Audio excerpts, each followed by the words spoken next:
qui a donc pour thème aujourd'hui la médiation, une alternative efficace pour résoudre les conflits en entreprise. Alors pour animer ce webinaire aujourd'hui, nous serons trois. Tout d'abord, Pascal Muckensturm-Fleit, qui est avocate depuis 35 ans, qui a été formée à la médiation en 2009 et qui est membre d'Alsace Médiation.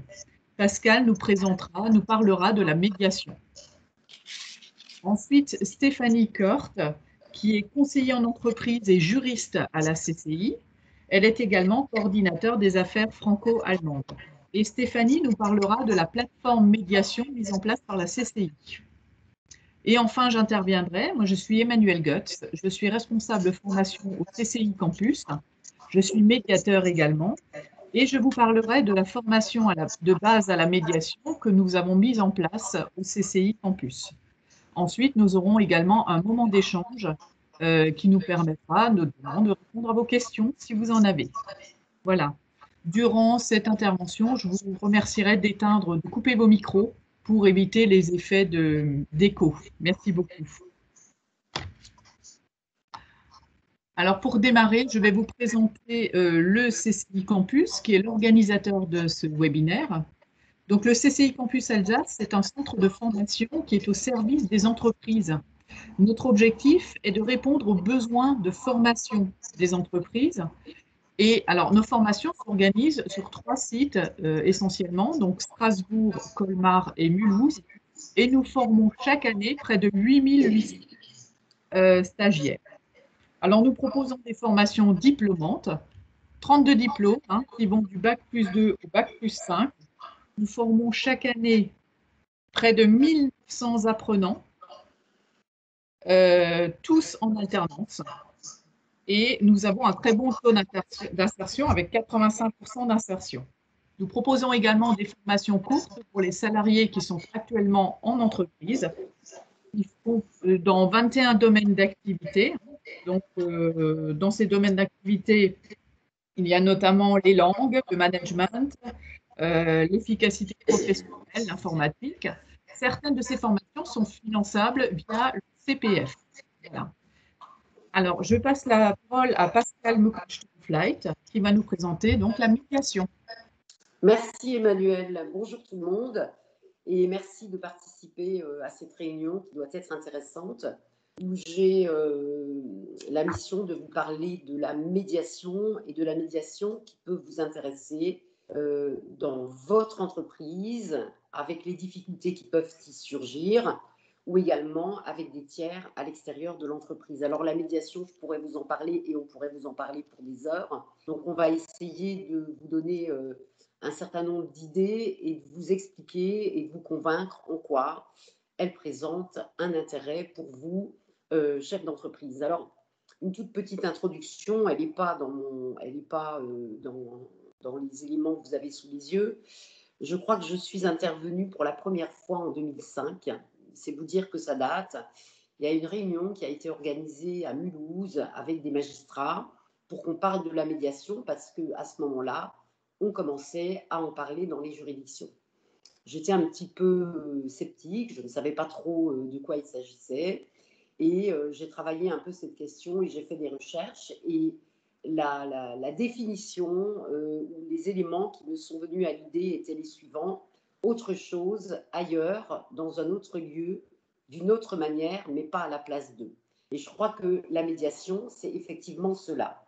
Alors, pour vous donner une définition que vous avez sous les yeux, c'est donc un processus qui permet à des personnes, deux ou des fois plusieurs, qui sont en conflit, qui ont des difficultés, de se rencontrer avec l'aide d'un médiateur qui doit être qualifié, nous y reviendrons, et qui leur permet, dans cet espace qui est déployé par le médiateur et organisé par lui, de s'expliquer, de se parler, d'exposer leur point de vue, leurs intérêts et surtout leurs besoins, avec un seul but, leur permettre de trouver elles-mêmes la solution à leurs difficultés, à leurs conflits, à leurs problématiques. Alors, on parle de médiation, vous en avez certainement entendu parler. On dit que la médiation peut être judiciaire ou conventionnelle. Elle est judiciaire lorsqu'elle est décidée par un juge qui est saisi d'une procédure. En pratique, comment ça se passe? Le juge, soit à une demande des parties et de leurs avocats, d'ordonner à un moment de la procédure une médiation. Et si les parties en sont d'accord, le juge va l'ordonner.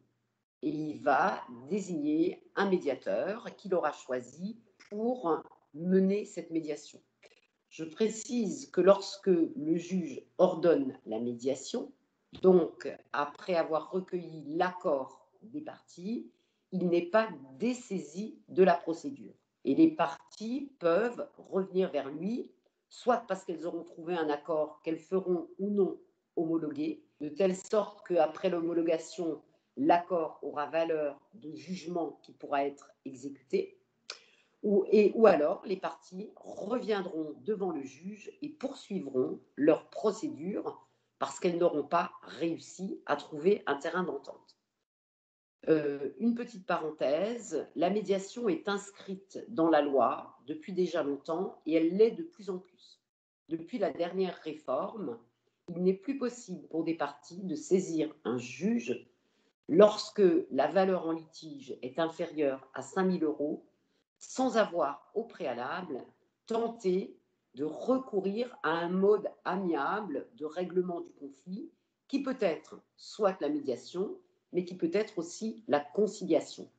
Ce n'est pas du tout la même chose. La conciliation se fait avec un conciliateur qui propose aux parties une solution, qu'elles acceptent ou pas, alors que dans la médiation, le médiateur reste toujours neutre, travaille avec les parties pour leur permettre de trouver leur solution à elles. Mais il ne va jamais leur suggérer la décision qu'elles vont devoir trouver elles-mêmes.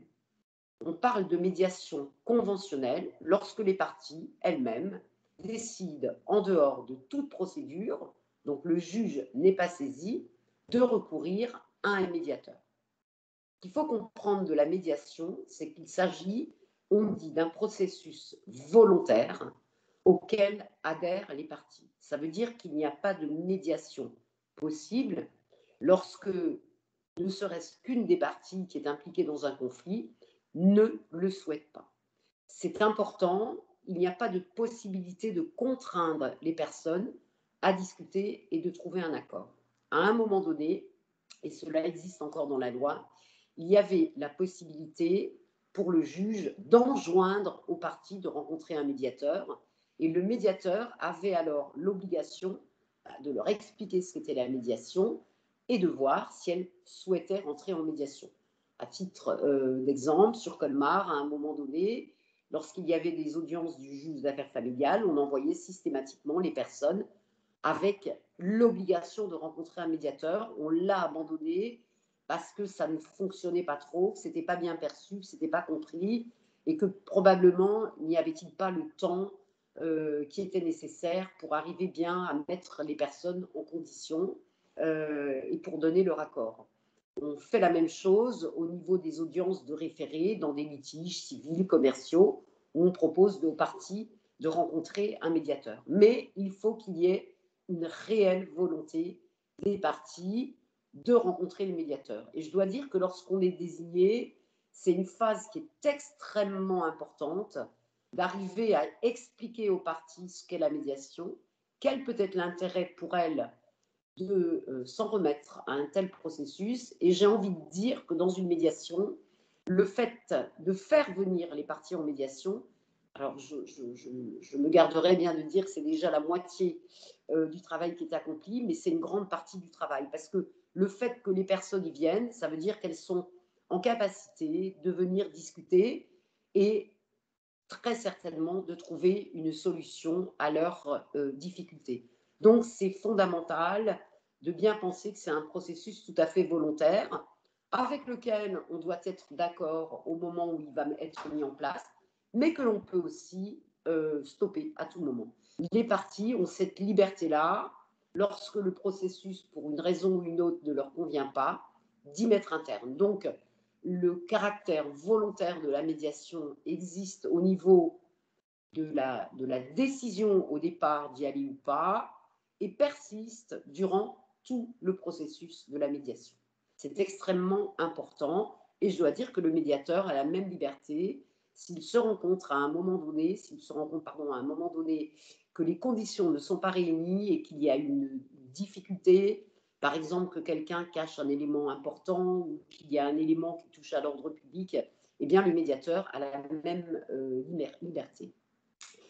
Dans le même temps, le médiateur, ceci est aussi un élément qui est extrêmement important, est une personne qui doit être indépendante. Donc le médiateur ne connaît pas les parties qui viennent en médiation. Il doit être neutre et on travaille énormément cette neutralité, et il doit être totalement impartial et pas partiel. Ça, c'est une erreur de frappe dans le texte, mais vous l'aurez corrigé de vous-même. Et le médiateur doit s'attacher à une confidentialité qui pour lui est totale. Ça veut dire que le médiateur ne dira jamais rien de ce qui se sera passé durant le processus de médiation, et il n'en dira jamais rien au juge, si ce n'est la médiation a échoué ou la médiation a abouti à un accord. Et jamais le médiateur ne devra dire le pourquoi du comment et révéler quoi que ce soit, et même pas dire qui n'a pu souhaiter ou pourquoi ou comment ou ce qui s'est passé dans le processus de médiation. C'est évidemment une étape qui est cruciale et fondamentale. La médiation est donc totalement confidentielle, je vous l'ai dit, pour le médiateur, mais elle l'est aussi pour les parties.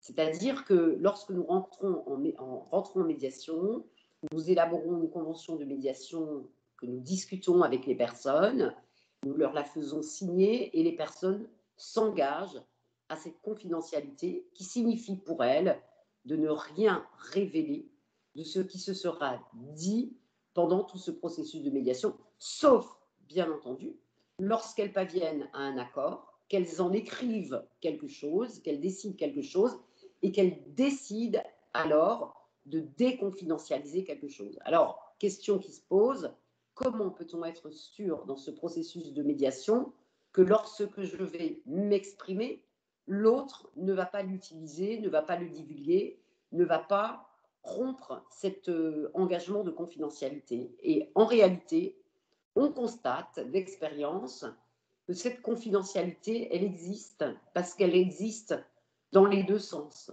Et que si je veux que ce processus, je veux être protégée par cette confidentialité, il faut moi-même que je la respecte. Donc il y a quelque chose dans la relation entre les personnes qui sont en difficulté qui fait que ça tient parce que les deux s'y engagent. Et en réalité, ça fonctionne de cette manière-là. Pourquoi ? Parce que je sais que si moi, je ne respecte pas la confidentialité, eh bien, je prends le risque que l'autre ne la respecte pas davantage. Donc, en pratique, je n'ai jamais eu d'expérience sur les dernières années de difficulté où quelqu'un m'aurait fait un retour de ce que quelqu'un aurait divulgué quelque chose. Le fait que les deux y aient un intérêt, c'est un intérêt qui est réciproque, fait que ça fonctionne. J'ai eu une petite difficulté récemment dans une médiation organisée par la juridiction administrative où une des personnes qui était au courant a prévenu un journaliste et a fait un article dans la presse. Le journaliste m'a contacté, je lui ai dit que c'était confidentiel, que je n'en dirais jamais rien et qu'il vaudrait mieux qu'il n'en dise rien non plus. Et du coup, l'article n'est même pas paru dans la presse.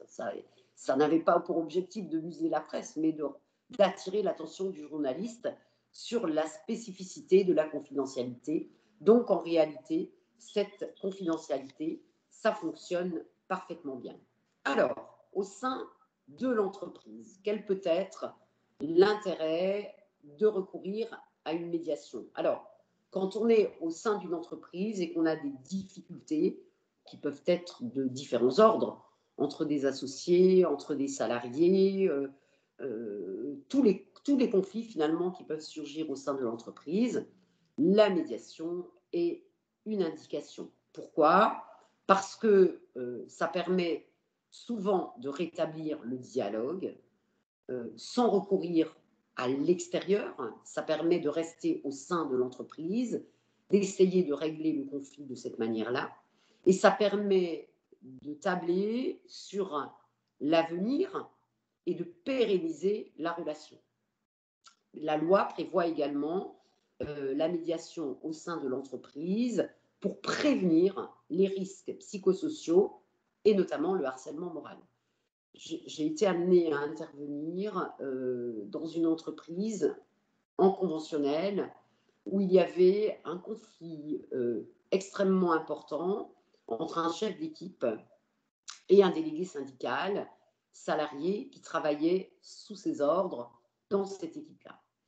Ce conflit prenait beaucoup d'importance et avait surtout des répercussions sur toute l'équipe, évidemment, dans laquelle ces deux personnes travaillaient. Et ça devenait vraiment insupportable. L'entreprise était confrontée à cette difficulté. Un des deux salariés qui était aux prises directes dans ce conflit avait commencé à avoir des répercussions au niveau de sa vie privée et de sa santé et a fait appel au médecin du travail. Et c'est le médecin du travail qui est intervenu dans l'entreprise. Il y a eu des discussions au niveau des organes de l'entreprise et le directeur nous a demandé d'intervenir. On est intervenu à deux parce que dans l'association de médiation dans laquelle j'interviens, on intervient toujours en comédiation à deux médiateurs. Nous sommes donc intervenus à deux pour rencontrer ces deux salariés avec qui nous avons passé 6 heures de ce qu'on appelle de réunion plénière où les parties sont en présence. Alors, ce qui était intéressant, c'était des objectifs qui n'étaient pas les mêmes pour toutes les personnes. On a fait un premier entretien avec le directeur général et le DRH, puisque c'est eux qui nous mandataient pour savoir le pourquoi de cette médiation, pourquoi est-ce qu'ils souhaitaient la mettre en place. Et on s'est rendu compte au bout de 2 heures d'entretien, leur objectif, ils l'ont dit clairement, c'était que ça s'apaise parce que ces deux salariés, par ailleurs, leur donnaient entière satisfaction. Il y avait de toute façon un salarié qui était protégé et il n'avait jamais été question, il n'était pas possible, il n'avait pas été envisagé de se défaire d'un de ces salariés. Et en même temps, le conflit était là. Et il avait des répercussions importantes qui, eh bien, vous le savez bien, quand il y a une difficulté et qu'elle n'est pas réglée, elle grossit, elle prend de plus en plus d'ampleur et il était urgent d'intervenir. Et donc, on est intervenu et une des complexités, c'était qu'il a fallu expliquer à l'employeur que cette médiation était ordonnée, puisque nous en avions déterminé les contours, entre deux salariés et qu'en raison de la confidentialité, eh bien, le DG et le DRH n'y intervenaient pas parce que ça ne s'était pas, parce qu'il n'y avait pas lieu à intervention, que les deux salariés avaient accepté cette médiation entre eux-mêmes, mais pas avec des organes de la hiérarchie. Et donc, on avait dû faire passer le message aux prescripteurs de la médiation de ce que nous ne leur rendrions jamais compte de ce qui se serait passé en médiation. C'était un petit peu compliqué parce qu'ils trépignaient un petit peu et légitimement, ils avaient envie de savoir, mais ils ne pouvaient pas savoir. Donc, on a fait ces 2 séances de 3 heures entre ces deux personnes. Il n'y a pas eu d'accord qui a été signé entre elles. De toute façon, elles restaient toutes les deux en poste au sein de l'entreprise. Ça n'a pas été très simple, mais on a su après, longtemps après, qu'en fait, ces 6 heures de rencontre entre ces deux personnes avaient quand même permis d'étendre l'atmosphère entre elles et donc avaient eu des répercussions au sein de l'entreprise.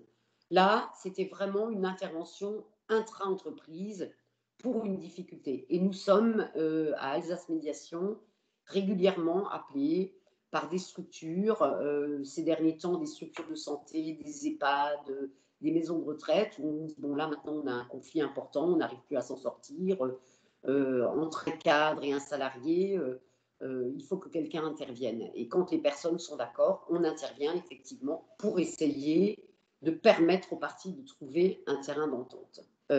Donc ça, c'est tout l'avantage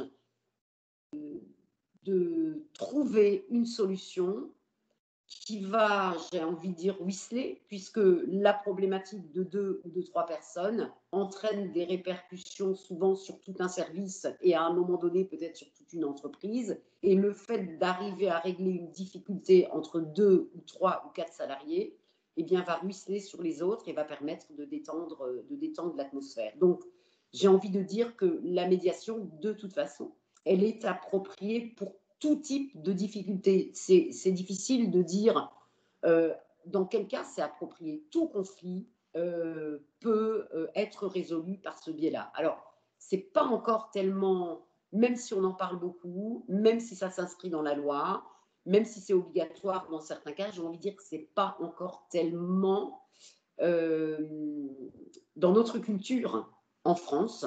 On en est encore extrêmement éloigné, mais ça arrive petit à petit, à force d'en parler et à force pour les personnes en conflit de le découvrir, ça permet effectivement d'avancer dans ce sens-là. Alors, ça ne marche pas à tous les coups.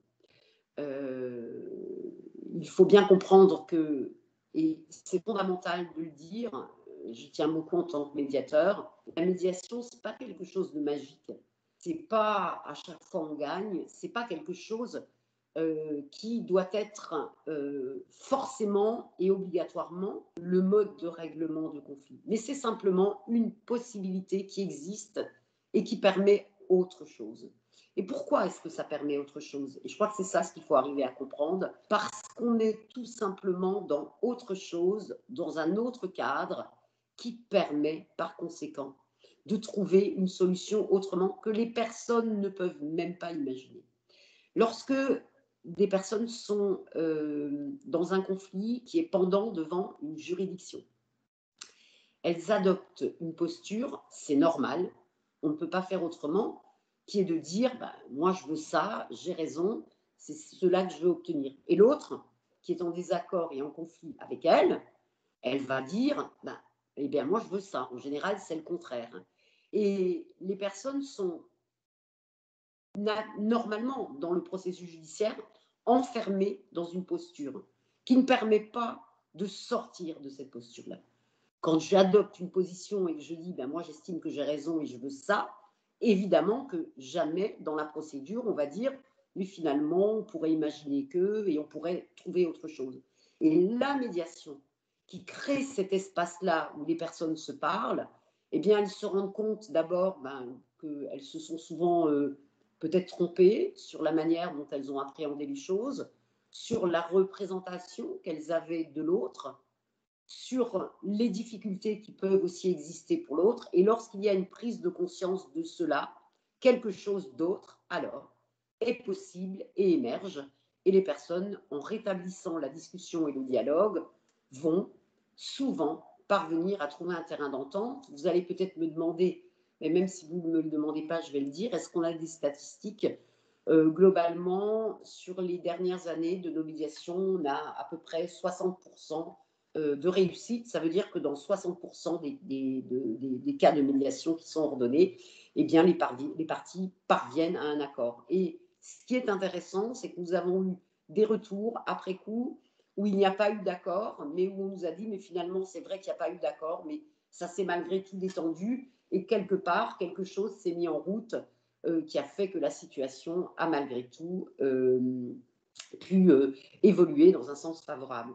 Donc, tout type de difficulté, tout litige au sein d'une entreprise permet de faire appel à un médiateur pour essayer de trouver un terrain d'entente. Et cette possibilité-là et cet espace-là est également approprié et possible pour tout ce qui concerne tout conflit, tout type de conflit, toute difficulté vis-à-vis de l'extérieur et avec les tiers. Donc, c'est toutes les procédures, toutes les problématiques, tous les conflits qui peuvent exister avec des clients, avec des fournisseurs, avec des tiers, dans tous les domaines. Et l'avantage du conflit qui va exister et de la solution qui va être trouvée par les parties elles-mêmes, sans recourir à un tribunal, eh bien, un des avantages quand même majeurs, c'est de permettre de maintenir la relation dans l'avenir. Lorsque vous faites une procédure à quelqu'un et que le quelqu'un est condamné ou vous êtes condamné, en général, ça met un terme à la relation pour l'avenir. Hein. Quand on a été condamné au profit de quelqu'un, on arrête de travailler avec lui. Alors que s'emparer d'une difficulté qui existe à un moment donné et tout mettre en œuvre pour arriver à la solutionner va évidemment permettre de pérenniser la relation et de trouver un moyen de continuer à travailler ensemble. Et ça, on l'a déjà vu et expérimenté dans un litige où il y avait des difficultés entre deux entreprises commerciales sur une livraison qui avait donné lieu à une défectuosité. Eh bien, les parties ont trouvé un terrain d'entente et dans l'accord qui a été trouvé, elles avaient notamment prévu de continuer et de repasser un certain nombre de contrats sur l'année à venir. Ce qui fait que la pérennisation de la relation a été un mode également qui a été pris en compte dans la résolution du conflit. Et enfin, j'ai envie de dire qu'il y a quand même un avantage ou un élément qui est fondamental dans la médiation, c'est la capacité pour les personnes de trouver leur solution.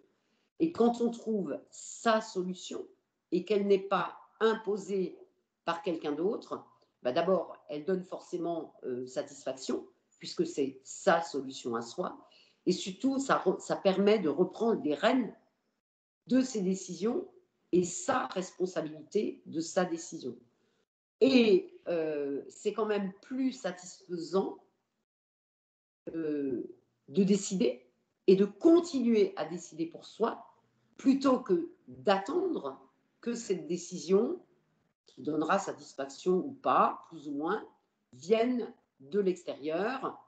En général, on est rarement satisfait de la décision qui est rendue par le juge où on a quelque chose à en redire. Donc, tout type de conflit peut donner lieu à la recherche d'une solution amiable et de faire intervenir un médiateur. Et puis, il y a des fois où ce n'est pas possible et ce n'est pas grave. Et dans ce cas-là, la justice avec les tribunaux existe toujours et ça reste quelque chose de tout à fait important. Et c'est pour ça que ce que je vous disais au début, et pour moi c'est fondamental, c'est que la médiation, c'est autre chose ailleurs, d'une autre manière, dans un autre lieu, mais pas obligatoirement à la place d'eux. Et ce pas obligatoirement à la place d'eux est important parce que les tribunaux restent là, le juge reste là, et il y a des fois où on a besoin d'une décision qui va être rendue par un juge. Ce que je voulais encore vous dire, c'est que on observe que ce n'est pas parce que un conflit existe depuis longtemps et qu'une procédure est peut-être en cours depuis longtemps que la médiation n'est pas appropriée. Je m'explique. On observe, notamment c'est le cas dans les médiations qui sont ordonnées à hauteur de cour d'appel par la chambre sociale, donc qui juge les décisions qui sont appelées, dont il y a eu un appel à l'encontre de jugements rendus par le Conseil de prud'homme. Donc ça veut dire que les parties sont en procédure au moins depuis 2-3 ans, hein, vu les délais souvent que ça dure. Et pourtant, même quand le conflit est enquisté, ankylosé et perdure depuis longtemps, le temps vient à un moment donné aussi de trouver éventuellement un terrain d'entente. La chambre sociale de la cour d'appel de Colmar propose systématiquement, lorsqu'il y a un salarié qui n'a pas obtenu gain de cause et qui fait appel, propose systématiquement la médiation. Et ça marche très bien. Pourquoi? Parce qu'à un moment donné, le temps est venu aussi, après 2 ans ou 3 ans de procédure, il y a eu une évolution, une maturation et la possibilité de voir que même lorsqu'un conflit est enquisté, on peut encore recourir à une médiation. Alors, voilà, c'est ce que je pouvais vous dire dans les grandes lignes. Je reste à votre disposition pour toutes les questions que vous aurez à vous poser. Comme dit, je pourrais vous en parler pendant des heures, mais là, ce n'est pas du tout l'objectif de l'intervention de ce jour. Mais merci de votre écoute et à votre disposition pour les questions que vous serez amenés à nous poser. Merci beaucoup, Pascal, pour cette intervention. Stéphanie, je te passe la parole pour que tu nous parles de la plateforme de médiation et d'arbitrage d'Alsace.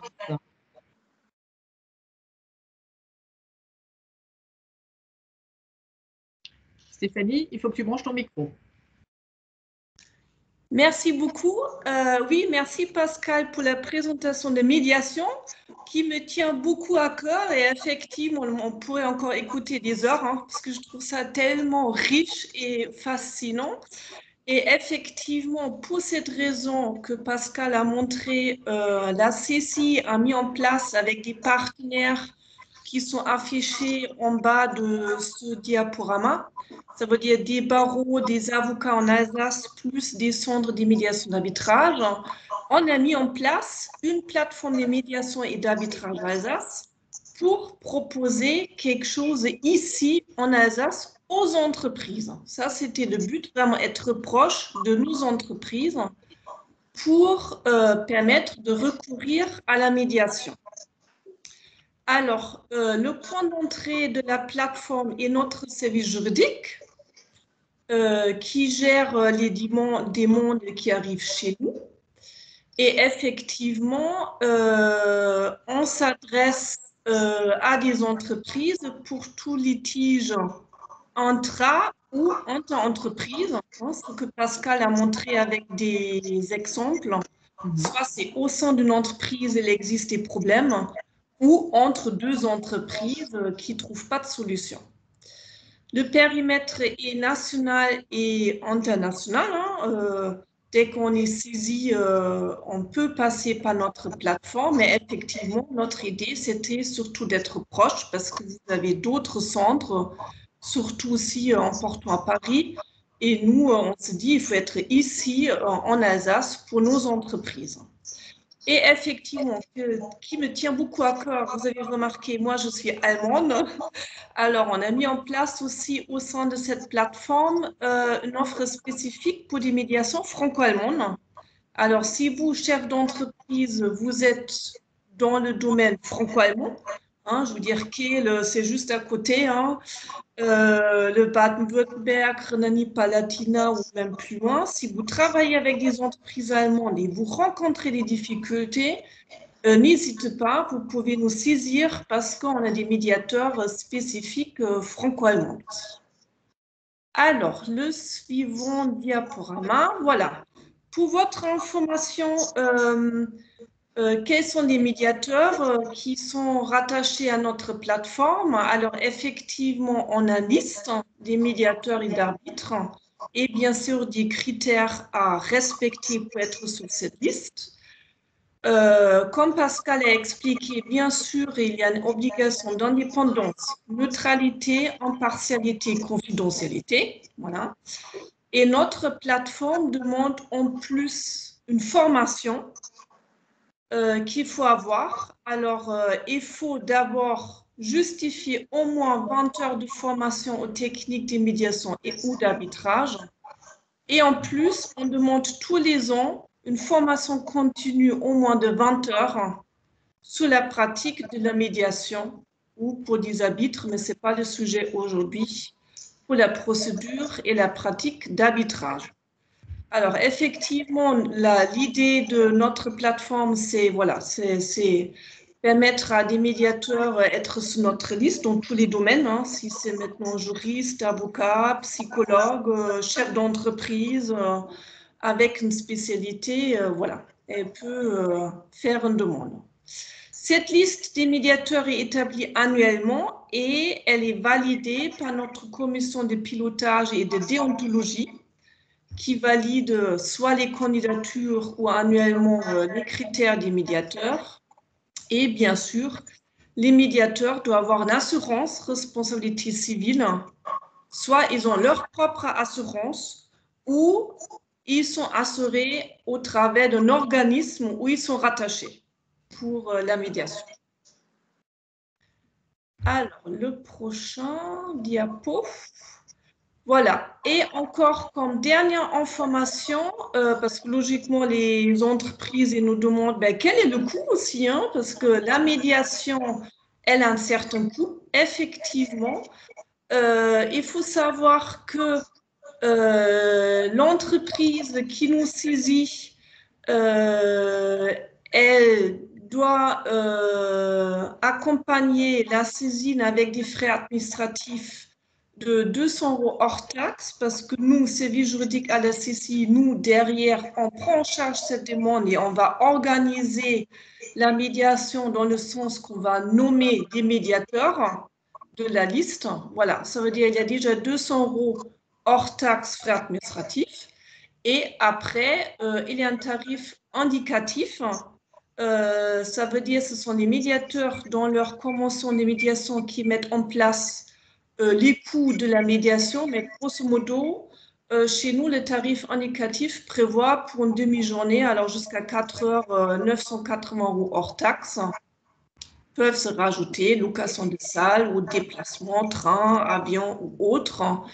Après, ça dépend bien sûr de la durée. Alors, Pascal, elle a parlé d'une situation avec les 2 salariés, je crois que c'était 6 heures.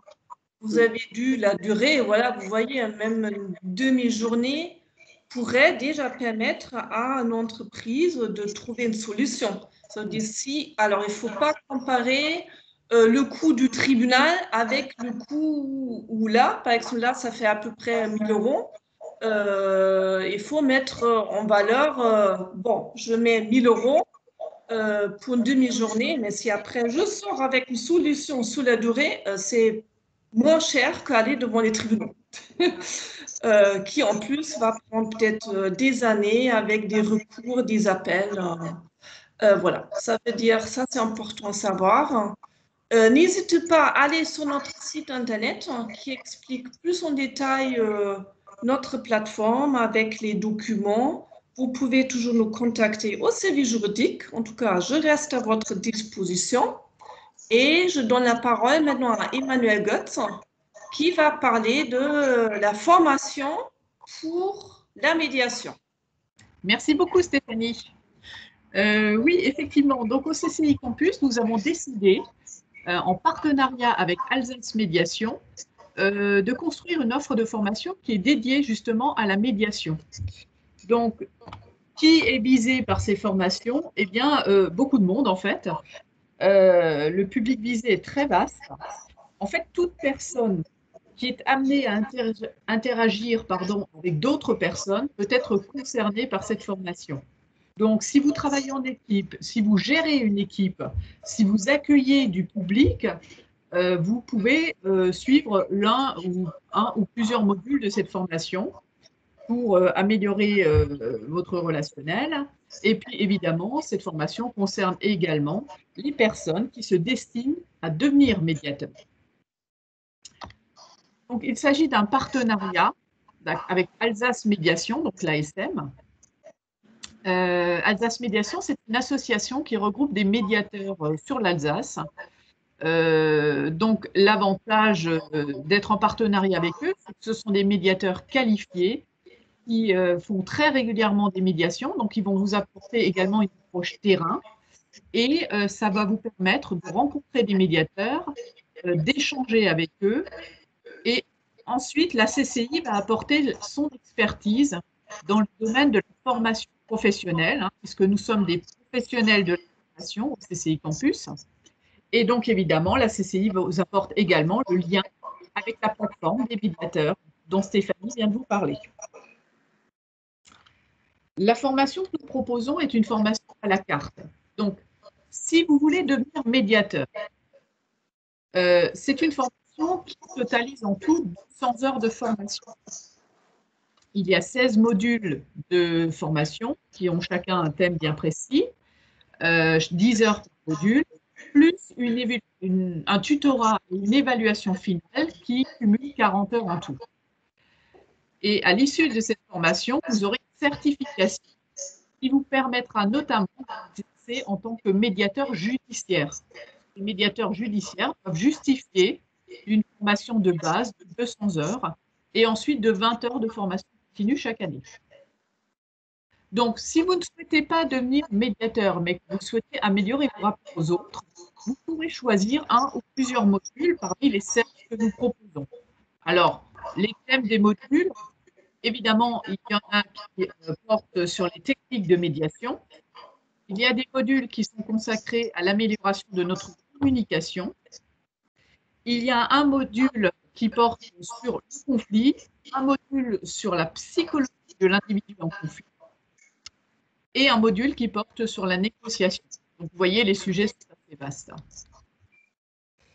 Les points forts de cette formation, il y aura beaucoup de mise en situation, de jeux de rôle, parce que la médiation, c'est quelque chose qui ne s'improvise pas.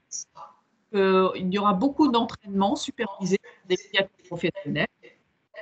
Ensuite, la possibilité d'échanger avec des spécialistes des domaines de la médiation, de la psychologie, de la communication. Vous pourrez ne suivre que certains des modules. Si vous voulez devenir médiateur, vous pouvez également suivre la formation sur 2 ou 3 années pour ne pas trop charger votre année de formation. Et voilà. Donc, vous bénéficiez de conseils personnalisés lors de la période de tutorat, notamment. Et puis, et voilà. Et donc, j'ai dit que vous pouviez valider l'intégralité de la formation sur plusieurs années. Donc, n'hésitez pas à revenir vers nous si vous êtes intéressé par cette formation et si vous souhaitez obtenir, évidemment, le détail des modules enseignés. Voilà. On va passer aux questions-réponses. Je vais reprendre la main. Voilà, j'ai arrêté le partage d'écran. Avez-vous des questions à poser? Ou souhaitez-vous obtenir des précisions sur certains thèmes?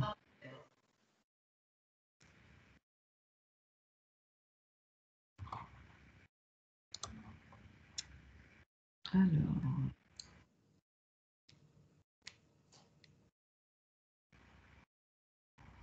je ne vois pas de questions dans la conversation. On était très clair. Voilà. Voilà. La conversation est parfaitement claire. Est-ce que vous êtes vous-même concerné par la médiation, les personnes qui suivent?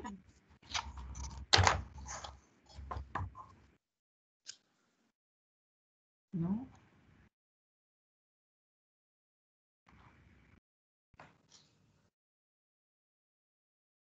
Non, a priori, nous avons été parfaitement clairs. Donc, voilà. Mais écoutez, dans ce cas-là, nous nous tenons à votre disposition pour répondre à toutes questions. N'hésitez pas à nous contacter. Et puis, moi, je vous remercie d'avoir assisté à ce webinaire et je vous souhaite une excellente journée dans ce cas-là. Bonne journée à tout le monde. Bonne journée. Beaucoup. Au revoir. Au revoir. Bonne journée, au revoir. Au revoir.